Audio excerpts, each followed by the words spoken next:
I was putting this out as a series of tweets recently about boundaries and the things that when like guys think I'm a hard ass when it comes to boundaries, because I say, like, if a girl wants to go, like, say she wants to go on her girls' night out, or she wants to go on her like weekend to Vegas with the girls, and you know goddamn well why she wants to go and do that, right?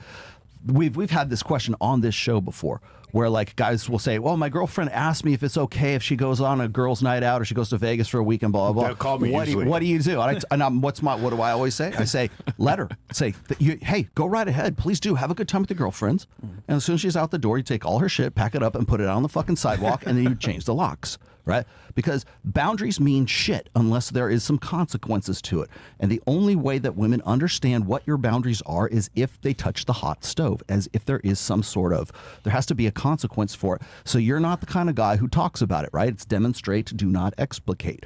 Boundaries must be demonstrated that if a woman is going to appreciate them.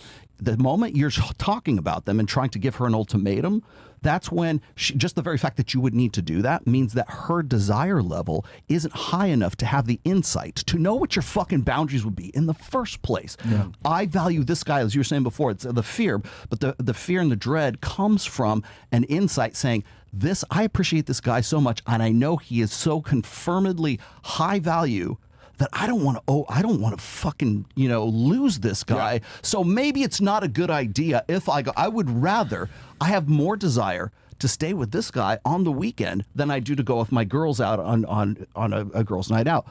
Because if you were high enough value and she had high enough interest level in you, she would have the insight to know that, hey, maybe he wouldn't be cool with that. I'm just not going to do that. Or maybe he's so high value, and we've talked about this before, that I ought to voluntarily, of my own volition, take down my OnlyFans, take down my Instagram, rather than have him ask me in the first place, because I don't want there to be any confusion that he's the guy for me and he's the guy that I want to be with. So whenever we talk about, like, what do you bring to the table besides your pussy in your mouth and whatever, what's your value added, the one thing I always say is insight, because that insight is so rare in women.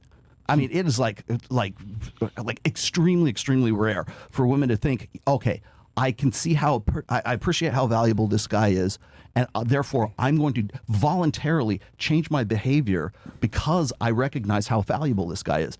I've had, and I'll just finish up with this. No, please. When we do the delusion calculator, the female delusion calculator, we got to give you guys ours. I usually do. Yeah, ours is a lot more accurate. We got you. I'll send you a link. I usually do that with guys because guys don't understand what their intrinsic value is, right?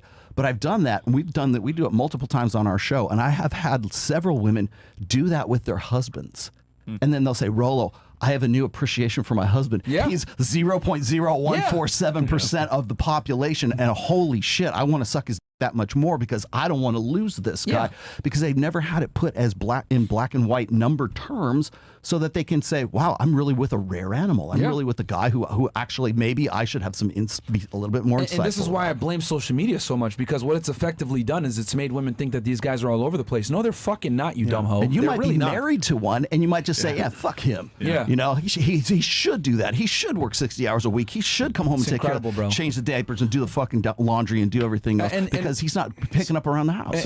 And I have like a ninja TikTok account, right? And I'll go in there and I'll look at female TikTok. Dude, it's nothing but like bunch of bullshit of he ain't shit. He ain't shit. Yeah. You're valuable. Love yourself. You're a queen. You should demand X, Y, Z, blah, blah, blah. And in my head, I'm looking at these hoes and I'm like, you literally look like every other girl on the fucking internet. You are not special. But we sit there and what they do is they prop themselves up while simultaneously pushing men down. And in my head, I'm like, this is terrible advice, because if you look at the numbers, the guy that all these women are seeking is way rarer than you hoes. Yeah. But they sit there and they'll be like, and the worst thing is, they have this.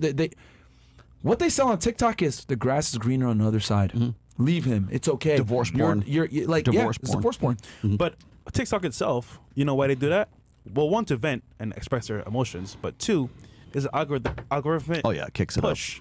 Where that type of content goes way further in the algo. Of course.